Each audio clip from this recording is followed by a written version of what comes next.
Short-sighted politicians in the late 1960s and a British Waterways unwilling to rock the boat at the time are the reasons boats can't travel up to Kendal.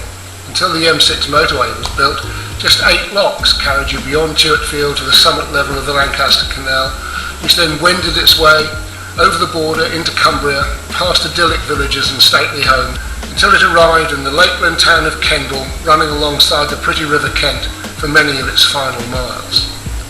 Despite vociferous protests from many quarters, including the organisation that later became the Lancaster Canal Trust, the powers that be ruled they couldn't afford the short tunnels and crossings necessary to allow navigation.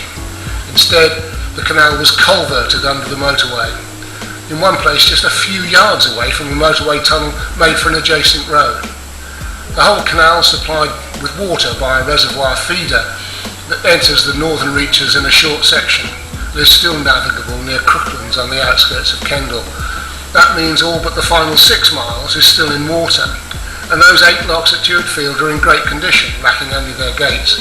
Yet, restoration is estimated to cost somewhere between 20 and 60 million, depending on who you listen to, and most of that is due to the cost of crossing and recrossing the M6 and associated major roads. The Lancaster Canal Trust has been fighting the battle of the northern reaches for nearly 50 years, and it's made some progress. There's a short stretch at Crooklands, which was used for the National Trailboat Rally a few years ago, and is the home of the Trust tripper. However, the enthusiasts sometimes feel the odds are stacked against them. They've been recently joined by a former BW employee, Keith Tassett, now Works Party Supervisor for the Trust, but formerly a British Waterways employee who helped put the stock planks in at Stainton where the dry section begins. Now a farm manager for a local landowner, Keith has high hopes of hitting that 2019 target to reopen the northern reaches, but he feels the Canal and River Trust are not fully committed to the project.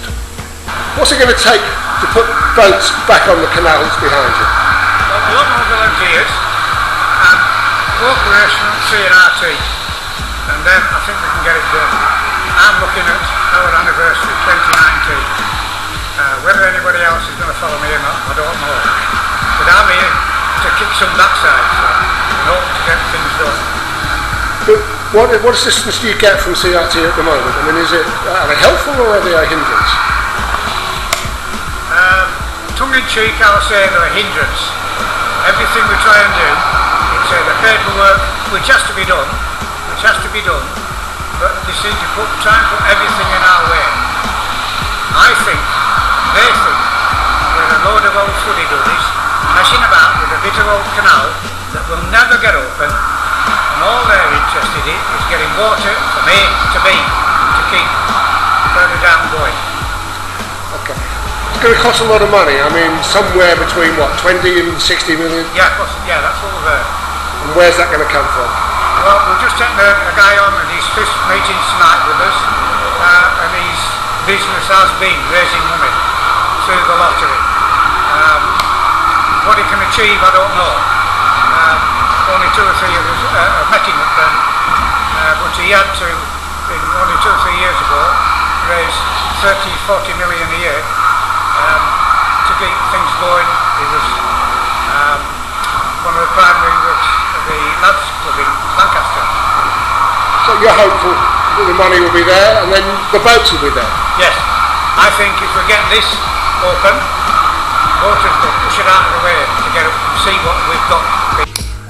The tourism potential and the boost to local economy seems unquestionable, and several plans have already been proposed for shopping and residential development around the renewed canal head at Kendal that would link the town centre with the ancient castle that sits above the dry canal. Yet the political will comes and goes and is currently severely diminished as central government cuts have left local authorities short of funds. Money is the crucial catalyst, and the northern reaches may be one of the most attractive tourist-based restorations, but it's very expensive. And there are lots of enthusiasts out there bidding for cash for the same lottery pot. I suspect the best asset the Lancaster Canal Trust has at present is a lively 73-year-old farm manager who once helped close the northern reaches and is now determined to reverse the work